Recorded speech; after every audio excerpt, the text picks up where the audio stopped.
આજે ઇક્વિટી સાણંદ મેં મારા ઘેર સ્પેશિયલ જમવાય હો આજે સ્પેશિયલ ઇક્વિટી સાણંદમાં મારા ચાહકો મિત્રો તમે બધા આવજો આય બરાબર અને સ્પેશિયલ હું આજ મારા ઘેર જમવાય હું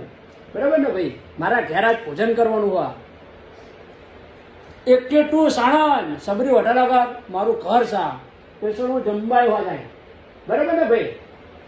હા હા હે એક નંબર હા ભાઈ જમવાનું મારા ઘર જેવું છે એટલે મારું ઘર જ કહેવાય ઇક્વિટી એટલે મારું ઘર આજે પેશો જમવાય હું મારા ઘેર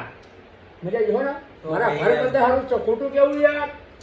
ટેન્ડિંગ રખોત્રી સાણંદ સબરી હોટલ આગળ 82 માં આ એ પેશર મારા ઘેર જમવાય હું ટેન્ડિંગ જમો જમો કે ટેન્ડિંગ કે હા હે તમે બધા આવજો પાછા મારા ચાહક મિત્રો 82 માં બરાબર ટેન્ડિંગ સાણંદ